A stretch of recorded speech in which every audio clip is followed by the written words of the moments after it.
96.5 KISS FM, Cleveland, Ohio, iHeartRadio. Ed Sheeran.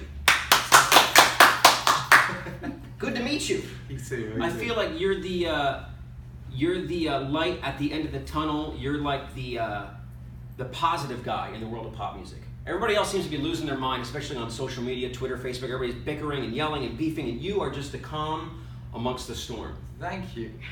That's one of the reasons why I got off social media, to be honest. I was going to ask you about that, because I think I have the same sort of relationship with social media as you.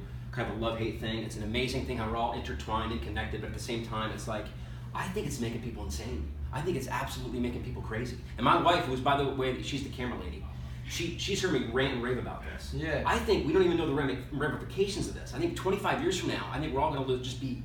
I think, social media makes us care a lot about things that we shouldn't, like... There's a lot of things we should care about, but social media focuses on, like, all the kind of, like, gossip and stuff. I think, like... Yeah.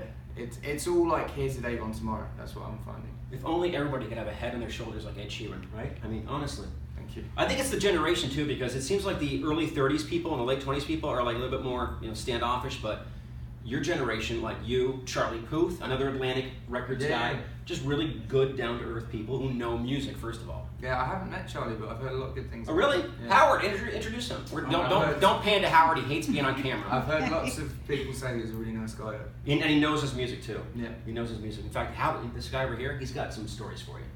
He's been in the record business since the late 70s, man. Oh, I know. He's got a very good Elton John story. I was going to ask you about her dad looks like Elton John. I got to show you a picture after this. Seriously. I think I might end up looking like Elton John. Maybe not as fabulous. Like, I don't think I'll dress as well as him. No, nobody does. No. Do you have Elton John in your phone? He doesn't have a phone either. He's got a pacemaker, so he can only do email. But I think he rings you up on a landline, but like it always says like blocks or unknown. I kind of respect that actually. That's kind of refreshing. Yeah. I don't think he's had a phone since he had a pacemaker put in. I think it's been like, I think the radioactive waves. It's dangerous. Yeah. Yeah. So you performed with Elton John. You opened up for the Rolling Stones. You made Paul McCartney cry with your rendition of "In My Life," right? Which was amazing. Oh, I don't know if I made him cry. Well, that's what the internet was saying. Again, and maybe they were embellishing a little bit. Yeah. Who else would you like to either collaborate with, meet? I would love to have a meal with Bruce Springsteen. I think he's like, him and Bob Dylan are the last two people that I haven't met. I've met Springsteen very, very, very briefly. We did a Grammys thing where he was playing a song and there was like a load of artists that went on stage with him and I was one of them. So like, I met him very briefly at that, but I'd love to have like a conversation. Right. Yeah. You're not even, by the way, congratulations on the 6-year anniversary of the album coming out. It was 6 years ago today, right? I find it mad because 6 years isn't that long and a lot has happened in that 6. Isn't that mad how that's been 6 years? Crazy. It seems like 10 years. Well, I was going to say, does it seem shorter or long? It seems longer. It seems like a total lifetime. So much longer, yeah. Well, I mean, we did Wembley Stadium 4 years after the album came out and that seemed like an age to go from the album to Wembley. And now, yeah, it just feels like, I don't know, it feels like it was a lot longer. Right. 6 years doesn't. And it took a while for that album to break. It took like a good year. We were actually getting told here at KISS FM from fans who were just hearing before it was on American radio. It was like people were just saying, "Hey, this Ed Sheeran kid." Yeah. Well, we had no idea. They got us hip to you. I mean, it broke instantly in England and Europe and Australia and pretty much everywhere other than the US. But the US is a big country, so like it takes a while to convince all the radio. So. I mean, me and Howard and me and other people across the country, we spent probably the best part of 2 years.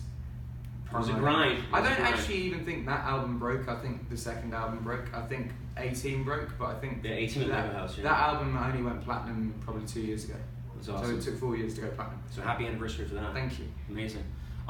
There was one thing I wanted to ask you about was somebody was saying about wings. You have some sort of competition, some sort of goal while you're on the road about chicken wings. 1,000 wings, yeah. I love food. Yeah, I think we've done 1,000 wings though. I think we achieved that a while ago. Because like to have that, we're doing 60 dates. So to have 1,000 wings, I guess it's like 20 a day, more than 20 a day. That's a weird goal to have. But we've been doing like a lot more than that.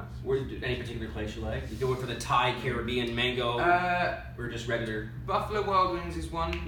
Duff's, we went to Duff's. Where was that? I'm not sure where that is. That was chain? South. Oh, it's South. Okay. Unless it's Duffy's. I think I saw you and James Blunt were at Duff's one time. That's it. And Hooters does good wings as well. I've never been to Hooters.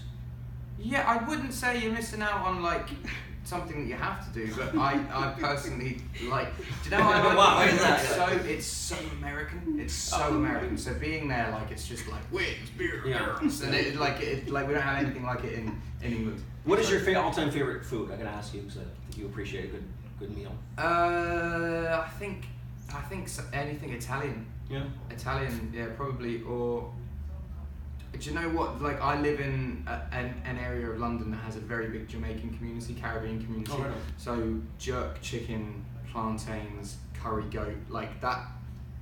I'm a big fan of that. Not a big fan of the goat. We had the goat in Jamaica. A little gristly. Maybe I had a bad goat. No, it's meant to be pretty gristly. Oh, it's meant to be gristly. Yeah. Ed Sheeran likes it gristly. It's good. On a personal note, I gotta say, my son, he's 4. Your song, speaking of the A-Team, you know what I'm gonna say? Mm-hmm. The day that we brought him home from the hospital, okay, January 2013, Kiss FM's got A-Team in power rotation, right? It's just a memory that I have. Obviously, it has nothing to do with the subject matter of the song, but we're driving down Chester, we're coming back from the hospital, and we look over, we see a car full of girls, and they're singing their hearts out, the A-Team. It's cold, windows are up, they're listening to Kiss, which was great. I was like, oh, they're listening to us. What are they listening to? And just, so now every time I hear the A-Team, I think of the day that we brought that very, nerve-wracking first drive home with the kid, the newborn baby. How many babies you got now? Just one. Just one. Are you going to try for another, do you think? No, I'm too old. I don't know. She wants. No, it's adopt. This is true. This is cool. very true. Yeah. Good to meet you. Awesome, thank you. Thank you for doing this. Pleasure. That was really fun. Ed Sheeran, 96.5 Kiss FM. Thank you for watching. Nice.